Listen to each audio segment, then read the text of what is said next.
Welcome to our lecture on Chapter 3. Let's continue on from our normal and standard normal distributions to talk about another type called our log normal distribution. The exponential function, e to the x, is something we use all the time in math. So for example, it's the basis for solutions to differential equations.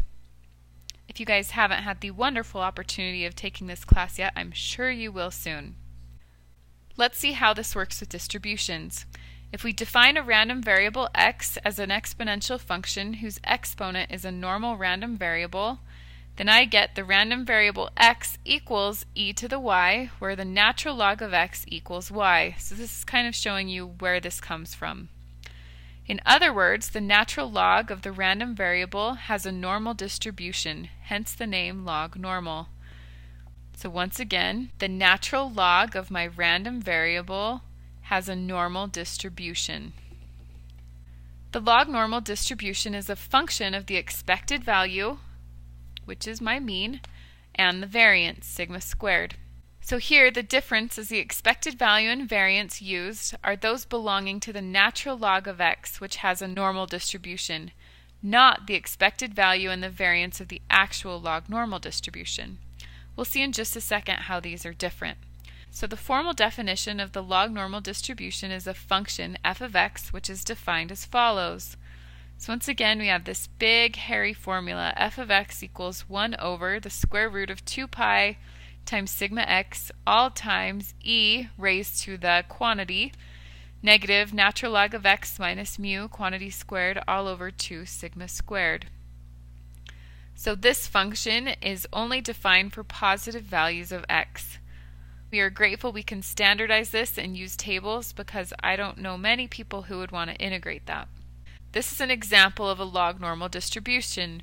As you can see, it's not symmetric about my mean, and this is what changing the sigma value does. So this right here is a sigma value of 1, sigma value of 1.5, and sigma value of 0.5. So a real-world example of a log normal distribution would be yearly population growth.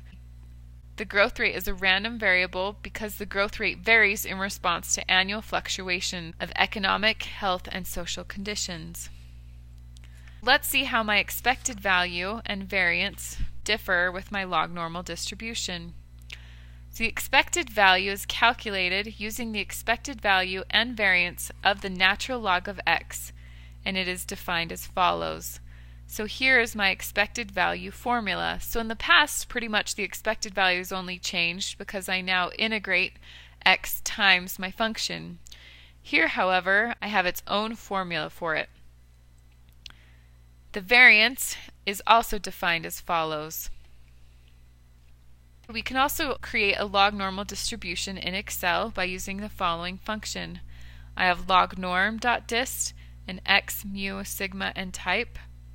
So this is going to give me a log normal distribution with the mean and variance specified by the user. And I have true for a PDF and false for a CDF. So if a random variable x has a log normal distribution, we can also convert it or transform it to a z-score using the following formula. So this time it's slightly different. I have z equals the natural log of x minus theta over omega, where theta is my expected value and omega squared is my variance. So we would then use this new formula for a log normal distribution in order to obtain a z-score, but then I could still go to the same z-score tables I have in the past. We can use the standard normal tables to compute the probability for the log normal distributions. So this formula is how I would calculate or approximate the tabulated values of my probability. So here we have the probability that z is less than natural log of x minus theta over omega equals phi of the same thing. Let's look at an example. Suppose that x has a log normal distribution with parameters theta equals 2 and omega squared equal to 4. Determine the following. The probability that x is less than 500. So the first thing I do is I need to convert or I need to transform this value into a z-score.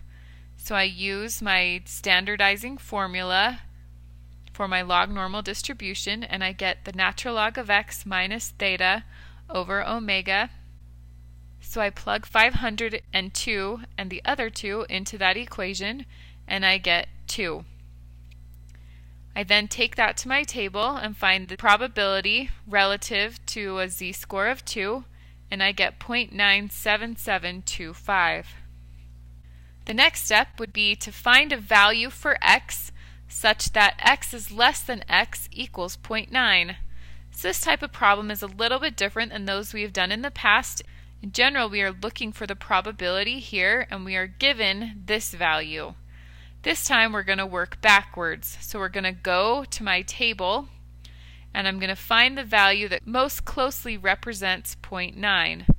And then I am going to calculate backwards to find this x value.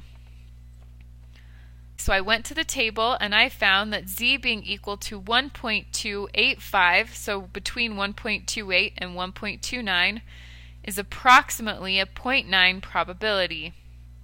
I then would take this formula and I would want to plug that in for z to calculate x.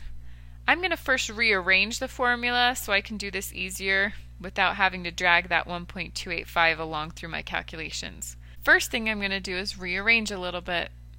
So I'm going to take this omega up and multiply it by the other side. Then I'm going to bring this theta over and add it to the other side. So then I get the natural log of x equals z times omega plus theta. So remember, my goal is to get x alone. So in order to get x alone, I'm going to take both sides as an exponent for e. So e to the natural log x equals e to the z omega plus theta. So simplifying that, I get x equals all of that. So now I'm going to fill in my values, and I get x equals 96.5. So a way to look at it is 96.5 is x being less than that value equals 90%, or there's a 90% probability that x will be less than or equal to 96.5. So there are many other distributions that are not as common as the ones that we have discussed. We will not be doing any assignments in them, nor will you need them in your future careers. If you wish to look at them, there are some examples in your book or plenty of other information on statistics websites. Those include the gamma, the Weibull, the exponential, the chi-squared, and the beta distributions. This concludes our lectures for Chapter 3.